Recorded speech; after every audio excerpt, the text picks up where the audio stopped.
The scream pierced through the marble lobby of the Grandview Palace Hotel, like a siren at midnight. "They're trafficking people in this hotel." Karen Morrison's voice cracked with manufactured hysteria as her manicured finger jabbed toward the service elevator where Maria Gonzalez stood frozen. A stack of fresh towels clutched against her chest. The afternoon sun streaming through the crystal chandelier above cast harsh shadows across Karen's contorted face, transforming her usual suburban smugness into something far more sinister. "I heard them speaking in code, planning their next shipment." Maria's dark eyes widened with confusion and fear. She had been working at the Grandview for 3 years, sending money home to her sick mother in Honduras while studying English at night. The towels tumbled from her trembling hands as she watched Karen pace frantically in her designer heels. Cell phone pressed to her ear with theatrical urgency. Other guests in the opulent lobby began to murmur and point, their afternoon tea and business meetings forgotten as drama unfolded before them. "Yes. 911. I need immediate assistance at the Grandview Palace Hotel on 5th Street. There's a human trafficking operation being run right under everyone's noses." Karen's voice carried across the marble floors, each word calculated to maximize impact. She had perfected this performance over years of homeowner association meetings and PTA disputes. The suspects are Hispanic. They're using the service areas to coordinate their illegal activities. I demand action now. The hotel manager, Thomas Wellington, emerged from behind the concierge desk with measured steps, his silver hair impeccable despite the chaos erupting in his establishment. He had managed 5-star properties for over 2 decades, navigating celebrity tantrums and diplomatic incidents with equal grace. But Karen Morrison represented a different kind of challenge entirely. She stood in the center of his lobby, like a tornado made flesh, her blonde hair perfectly coiffed, even as her face flushed crimson with righteous indignation. "Ma'am, perhaps we could discuss this matter privately," Thomas suggested, his British accent lending authority to his measured tone. "I'm certain there's been some misunderstanding." Karen whirled on him with predatory intensity. "Misunderstanding? I know exactly what I heard. These people were speaking in Spanish about moving packages and coordinating schedules. Do you think I'm stupid? Do you think I don't recognize criminal activity when it's happening right in front of me?" The irony wasn't lost on Maria, who understood every word of Karen's accusation, while Karen remained obliviously monolingual. She had been discussing laundry rotation with her colleague Carmen, coordinating which floors needed fresh linens after the morning checkout rush. The packages were dirty sheets. The schedules were work assignments. But explaining this to someone who saw conspiracy in every conversation conducted in a language she didn't understand felt impossible. Within minutes, the first police car arrived with lights flashing, but no sirens, followed quickly by 2 more. Officer Rodriguez stepped out of the lead vehicle, his expression already skeptical as he surveyed the luxury hotel facade. He had responded to dozens of Karen Morrison's calls over the past 2 years, each more ridiculous than the last. There had been the terrorist, who turned out to be a food delivery driver with a Middle Eastern name, the gang activity that was actually teenagers playing basketball in a public park, and the drug den that was a legitimate medical marijuana dispensary. "Ma'am, what exactly did you witness?" Rodriguez asked, notepad already in hand as he prepared to document another false report. Karen launched into her prepared statement with the enthusiasm of a prosecutor addressing a jury. She described coded conversations, suspicious behavior, and the urgent need for immediate arrests. Her hands gesticulated wildly as she painted a picture of international crime lurking behind the hotel's elegant facade. More officers arrived as Karen's performance escalated. She demanded they search every service area, question every Hispanic employee, and treat the situation with the gravity it deserved. The hotel lobby began to resemble a crime scene as police established a perimeter and nervous guests clustered in corners, whispering among themselves about the unfolding drama. Thomas Wellington felt his carefully maintained composure beginning to crack as he watched his establishment transformed into a circus. The Grandview Palace had earned its five-star rating through decades of impeccable service and discretion. Wealthy guests paid premium prices for privacy and luxury, not to witness their afternoon disrupted by hysterical accusations and police interrogations. "Officer, I must protest this disruption," Thomas addressed Rodriguez directly. "Our staff undergoes rigorous background checks and training. These accusations are not only baseless, but damaging to our reputation." Karen's eyes blazed with triumph as more personnel arrived. "See, they're already trying to cover it up. This goes deeper than we thought. We need federal agents, immigration officers, someone who understands the scope of what we're dealing with here." The situation escalated when additional police units responded to the traffic on their radios. Soon, the hotel's circular driveway was crowded with black and white vehicles, their red and blue lights painting the elegant entrance in harsh, official colors. Karen positioned herself at the center of it all, directing officers toward different areas of the hotel, while staff members watched in growing alarm. Maria found herself surrounded by three officers, their hands resting on their service weapons as they demanded her identification and work permits. Her English, usually adequate for her housekeeping duties, seemed to abandon her under the pressure of their questions. Each stammered response was interpreted as suspicious, each pause seen as calculated deception. "Where are you from originally?" Officer Jenkins demanded, his voice carrying an edge that hadn't been there when he first arrived. The presence of other officers, the urgency in Karen's voice, and the exotic nature of the accusations had transformed a routine call into something more serious in his mind. "Honduras, sir, but I have papers. I have green card," Maria replied, her accent thickening under stress as she fumbled through her employee ID and documentation. Her hands shook as she tried to produce the immigration documents she always carried, knowing that her brown skin and accented English made her perpetually suspect in certain people's minds. Carmen Espinoza, the head of housekeeping, tried to intervene on Maria's behalf. She had supervised the housekeeping staff for 8 years and knew each employee's background, work ethic, and family situation. Carmen spoke perfect English and had become a U.S. citizen just 2 years earlier. But her attempt to vouch for Maria was met with immediate suspicion. "Ma'am, please step back and let us handle this," Officer Williams instructed, his tone brooking no argument. "We need to question each individual separately to get accurate information." Karen watched the proceedings with barely concealed satisfaction, her initial hysteria giving way to cold vindication. This was how the system was supposed to work. Criminals exposed, authority figures taking action, order restored through decisive intervention. She had done her civic duty by reporting suspicious activity, and now justice would be served. The hotel's afternoon shift found themselves lined up in the service corridor like suspects in a lineup. Maintenance workers who spoke limited English were questioned about their schedules and responsibilities. Kitchen staff who had been preparing for the evening dinner service were pulled away from their stations and interrogated about their conversations and activities. The careful choreography of a luxury hotel's operations ground to a halt as fear replaced efficiency. Thomas Wellington's attempts to maintain order became increasingly desperate as the situation spiraled beyond his control. He called the hotel's corporate attorneys, who were en route but wouldn't arrive for another hour.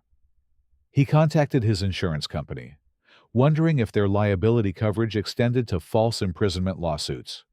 Most importantly, he began documenting everything, knowing that the hotel's reputation and financial future might depend on having accurate records of this debacle. The first act of violence occurred near the service elevator, where this nightmare had begun. Jose Martinez, a maintenance worker who had been employed by the hotel for 6 years, became agitated when officers demanded he produce documentation he didn't have with him. His explanation that his papers were in his locker upstairs was met with skepticism and demands for immediate compliance. "I no understand why you treat me like criminal," Jose protested in broken English, his frustration mounting as the questions became more aggressive. "I work here long time. I good worker. I pay taxes." Officer Thompson interpreted Jose's emotional response as resistance and moved to restrain him. The scuffle that followed was brief but violent, ending with Jose face down on the marble floor with his hands zip-tied behind his back. The sound of his body hitting the ground echoed through the lobby like a gunshot, causing several guests to gasp and step back in alarm. Karen nodded approvingly at the display of force. Finally, some real police work. You can see how they react when they're cornered. This proves everything I've been saying. The sight of Jose being handcuffed triggered panic among the other staff members. Rosa Delgado, a housekeeper who was 7 months pregnant, began crying as she watched her colleague treated like a dangerous criminal. Her emotional distress was interpreted by Officer Williams as suspicious behavior, leading to her own aggressive questioning. "Ma'am, we need you to calm down and answer our questions," Williams instructed, his voice sharp with authority. "Your emotional state is making it difficult to assess the situation accurately." Rosa's English was limited under the best of circumstances, and the stress of the situation rendered her nearly mute. She tried to explain her pregnancy, her work schedule, and her legal status. But each word came out in a mixture of Spanish and English that only increased the officer's suspicion. When she began experiencing contractions from the stress, her physical distress was misinterpreted as an attempt to evade questioning. The situation reached its breaking point when Officer Jenkins, believing Rosa was about to flee, moved to restrain her. His aggressive approach caused the pregnant woman to stumble and fall, landing hard on her side on the unforgiving marble floor. The sickening thud of her body hitting the ground was followed by her anguished cry, a sound that cut through the lobby's chaos like a blade. Several guests immediately began recording the scene with their smartphones, capturing the image of a pregnant Latina woman writhing in pain on the floor, while officers stood over her with their hands on their weapons. The videos would be uploaded to social media within minutes. But the immediate concern was Rosa's condition as she clutched her belly and gasped for breath. "Call an ambulance," Thomas Wellington shouted, abandoning his diplomatic approach as he watched his employee potentially losing her unborn child. "This has gone far enough." Karen's satisfaction began to waver as she watched the paramedics arrive and tend to Rosa's injuries. The pregnant woman's cries of pain echoed through the lobby, creating an uncomfortable soundtrack to what had been Karen's moment of triumph. But she quickly rationalized the incident as an unfortunate but necessary consequence of law enforcement doing its job. She shouldn't have resisted if she had nothing to hide, Karen muttered to a nearby guest who was staring at her with undisguised horror. This is what happens when people refuse to cooperate with legitimate police inquiries. The arrival of Detective Sarah Chen marked a turning point in the investigation. Unlike the responding patrol officers, Chen had experience with organized crime cases and immediately recognized the signs of a false report. Her first action was to separate Karen from the officers conducting the interviews, removing the source of escalating tension from the immediate situation. "Mrs. Morrison, I understand you're the one who reported this alleged trafficking operation," Chen began, her voice professionally neutral as she reviewed the initial report. "Can you walk me through exactly what you observed, and when?" Karen launched into her prepared testimony with renewed enthusiasm, describing the suspicious conversations and coordinated activities she had witnessed. But under Chen's experienced questioning, the story began to unravel. The specific details Karen claimed to have overheard became vague generalities. The criminal behavior she described sounded increasingly like normal work activities, misinterpreted through a lens of prejudice and suspicion. "You mentioned hearing them discuss moving packages and coordinating schedules." Chen pressed. "In a hotel setting, wouldn't those be normal housekeeping activities?" Karen's confidence faltered for the first time since her initial phone call. No. This was different. It was the way they were talking, the secretive nature of their conversations. You had to be there to understand the context. While Chen continued her questioning, Security Supervisor Marcus Johnson was conducting his own investigation in the hotel's surveillance room. The Grandview Palace maintained comprehensive video coverage of all public areas and many service corridors, with digital records stored for 90 days. If criminal activity had been occurring, there would be evidence beyond Karen's testimony. Marcus pulled up the footage from the previous 4 hours, focusing on the areas where Karen claimed to have witnessed suspicious activity. What he found was exactly what he expected: normal housekeeping operations conducted by employees going about their daily routines. Maria and Carmen could be seen discussing work assignments, checking supply closets, and coordinating their cleaning schedules. There was nothing remotely resembling criminal behavior. More damaging to Karen's credibility was the keycard access log that Marcus discovered while reviewing the security protocols. Every employee's movements through the hotel were tracked by their electronic access cards, creating a digital trail that could be analyzed and verified. Maria's card showed her working a double shift, covering for a colleague who had called in sick. Her movements throughout the day followed standard housekeeping protocols, with no deviations or suspicious patterns. "Detective Chen needs to see this immediately," Marcus told himself as he printed out the access logs and prepared to present his findings. The electronic evidence would prove Maria's innocence beyond any doubt. But the damage to the hotel's reputation and the trauma inflicted on his staff couldn't be undone by computer printouts. The confrontation between Detective Chen and Karen intensified as the evidence mounted against the trafficking allegations. Karen's story shifted subtly as inconsistencies were exposed, but she remained adamant that criminal activity was occurring.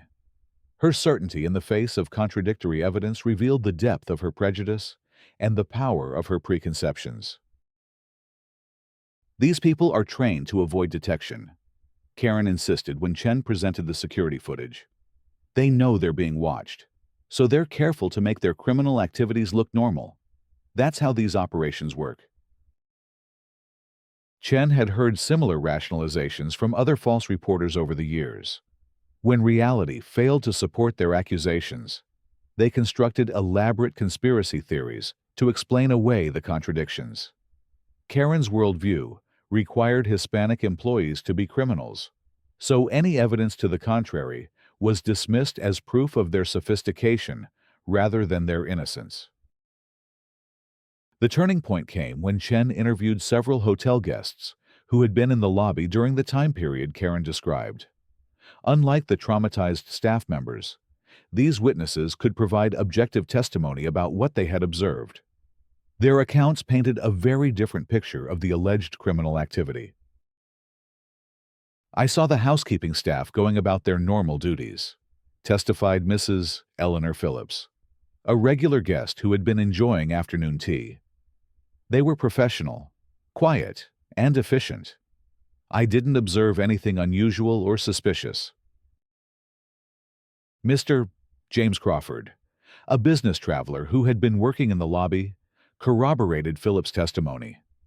"The only unusual thing I noticed was that woman," he said, pointing at Karen, following the staff around and making notes on her phone. She seemed to be documenting their activities for some reason. The revelation that Karen had been stalking the hotel staff and documenting their movements transformed the investigation completely. What had begun as a trafficking inquiry was now being recognized as a harassment case with potentially criminal implications. Chen began to understand that Karen Morrison was not a concerned citizen reporting crime, but rather the perpetrator of a different kind of offense entirely. As the truth emerged, the other officers began to reassess their actions. The aggressive treatment of the hotel staff, the violent takedown of Jose Martinez, and the injury to Rosa Delgado suddenly appeared in a very different light. They had been manipulated into participating in what amounted to a racially motivated attack on innocent workers. Officer Rodriguez, who had dealt with Karen's false reports before, felt a familiar anger building in his chest. He had tried to approach the situation with professional skepticism, but the presence of other officers and the urgency of the trafficking allegations had overridden his better judgment. Now, watching Rosa Delgado being loaded into an ambulance while Jose Martinez sat handcuffed in a patrol car, he realized the full cost of Karen's latest fabrication. Thomas Wellington seized the moment to address the assembled officers directly. "Gentlemen, I want to be clear about what has happened here today. These are dedicated employees who have served our guests faithfully for years. They have been subjected to false accusations, physical violence, and public humiliation based on nothing more than one woman's prejudices. My hotel will be seeking full accountability for these actions." Karen's reaction to the mounting evidence against her was predictable, doubled-down defiance, mixed with victimhood posturing. She accused the hotel management of covering up criminal activity, the detective of being incompetent, and the witnesses of being complicit in the conspiracy. In her mind, she remained the hero of the story, the brave citizen who had exposed corruption and been persecuted for her courage. "This is exactly what I expected," Karen declared as Chen began to explain the inconsistencies in her story. "They've gotten to you too, haven't they? How much are they paying you to look the other way? How many other cases have you buried to protect these criminals?" Chen's patience, remarkable under the circumstances, finally began to wear thin. "Mrs. Morrison, I'm going to need you to come to the station for further questioning. There are serious discrepancies in your statement that need to be resolved." The phrase, "come to the station," triggered Karen's first genuine moment of fear since the afternoon began. Throughout her campaign of harassment and false reporting, she had never faced serious consequences for her actions. Warnings had been ignored, cease and desist letters had been dismissed, and community complaints had been deflected through her husband's political connections. But Detective Chen's tone suggested that her immunity was coming to an end. "You can't arrest me for reporting a crime," Karen protested, her voice rising with panic. "I'm a tax-paying citizen who was doing her civic duty. This is persecution."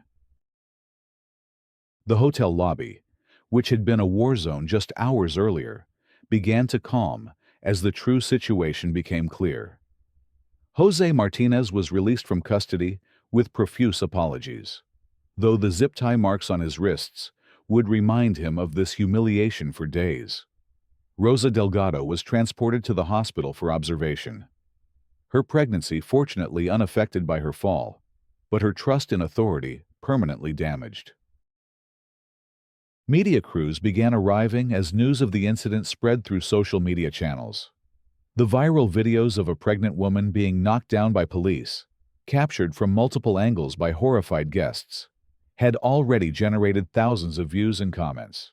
Local news anchors prepared to cover a story that combined several explosive elements: false accusations, police misconduct, and racial profiling at a luxury establishment. Maria Gonzalez, The woman whose quiet workday had been transformed into a nightmare sat in the hotel's employee break room, trying to process what had happened to her. Her supervisor, Carmen, stayed beside her, offering comfort and translation as victims' rights advocates arrived to explain her legal options. The towels she had been carrying lay scattered across the lobby floor, a mundane reminder of how quickly normal life could be destroyed by malicious accusations. "I just want to work and take care of my family," Maria whispered in Spanish, tears streaming down her cheeks. "Why do they hate us so much? What did we do wrong?" Carmen struggled to find words of comfort that didn't sound hollow in the face of such injustice. She had experienced prejudice and suspicion throughout her own immigration journey, but nothing had prepared her for the systematic cruelty she had witnessed today. The hotel had always felt like a safe space where hard work was respected and dignity was maintained. That sanctuary had been violated by Karen's accusations and the violent response they provoked. Thomas Wellington found himself dealing with multiple crises simultaneously. His immediate priority was caring for his injured employees and managing the media response. But he also needed to consider the long-term implications for the hotel's reputation and operations. Wealthy guests paid premium prices for discretion and luxury, not to witness police raids and employee harassment. Some were already checking out early, unwilling to remain in an establishment associated with such controversy. The hotel's corporate attorneys arrived to find a complex legal situation involving multiple potential lawsuits, criminal charges, and civil rights violations. Karen Morrison's false report had exposed the hotel to liability claims from injured employees, defamation suits from accused staff members, and breach of contract complaints from disrupted guests. The financial implications could reach into the millions of dollars, not counting the incalculable damage to the hotel's reputation. Detective Chen's investigation expanded beyond the immediate incident to examine Karen's pattern of false reporting over the previous 2 years. What she discovered was a systematic campaign of harassment targeting minority business owners, immigrant families, and anyone Karen perceived as different or threatening. The hotel incident was not an isolated event, but rather the culmination of a long pattern of weaponizing law enforcement against innocent people. The criminal charges against Karen Morrison began with filing a false police report, a misdemeanor that carried potential jail time and fines. But as the investigation deepened, more serious charges emerged. Her pattern of targeting Hispanic employees could be prosecuted as a hate crime, which would elevate the penalties significantly. The physical harm inflicted on Rosa Delgado and Jose Martinez during the incident created additional liability for conspiracy and civil rights violations. Karen's husband, a low-level city councilman who had used his political connections to shield his wife's previous misconduct, found himself scrambling to distance himself from the unfolding scandal. The viral videos and media coverage had made Karen's actions indefensible, and his own political survival depended on disavowing her behavior publicly. Their 22-year marriage began to crumble under the weight of public scrutiny and legal pressure. The Latino community's response was swift and organized. Within hours of the videos going viral, community leaders had organized protests outside the police station and city hall, demanding accountability for the officers who participated in the raid and prosecution for Karen Morrison. Church groups, immigrant rights organizations, and labor unions joined forces to ensure that this incident would not be forgotten or dismissed as an isolated mistake. Father Miguel Sanchez, who had been ministering to immigrant families in the city for over 15 years, spoke eloquently about the broader implications of Karen's actions during a press conference outside the cathedral. This attack on innocent workers is an attack on the dignity of our entire community. We will not allow fear and hatred to drive us into the shadows. Justice delayed is justice denied, and we demand justice now. The hotel industry rallied around the Grandview Palace as news of the incident spread through professional networks. Other luxury establishments recognized that Karen Morrison's tactics could easily be deployed against their own staff, making this not just a single hotel's problem, but an industry-wide concern. The Hotel Association announced a legal defense fund to support the Grandview's fight against false accusations and to establish precedents that would protect other properties from similar attacks. Rosa Delgado's recovery became a symbol of resilience for the entire immigrant community. Her pregnancy had survived the physical trauma of her fall, but the emotional scars would take longer to heal. Community members organized a fund to cover her medical expenses and time off work, raising over $50,000 within a week. Her story became a powerful reminder of the human cost of prejudice and the strength that comes from community support. The legal proceedings against Karen Morrison moved forward with unprecedented speed as prosecutors recognized the public interest in securing swift justice. Her arraignment drew hundreds of supporters for the hotel workers, creating a carnival-like atmosphere outside the courthouse as she attempted to enter the building. The contrast was stark: Karen, isolated and defiant, facing a united community, demanding accountability for her actions. During her court appearance, Karen maintained her innocence and claimed to be the victim of a conspiracy involving the hotel, the police, and the prosecutor's office. Her attorney, struggling to mount a defense against overwhelming evidence, requested a plea bargain that would avoid jail time in exchange for restitution and community service. The prosecutor's office, mindful of the community's demand for justice, rejected the initial offer and prepared for trial. The civil lawsuits filed on behalf of the hotel workers sought not only monetary damages, but also injunctive relief that would prevent Karen from entering any hotel property in the city. The lawsuits detailed the systematic harassment that had preceded the trafficking hoax, establishing a pattern of behavior that demonstrated clear intent to cause harm. Expert witnesses testified about the psychological trauma inflicted on the workers and the broader chilling effect on the immigrant community. Thomas Wellington testified emotionally about the damage to his hotel's reputation and the ongoing fear among his staff members. These are people who came to America seeking opportunity and dignity through honest work, he said from the witness stand.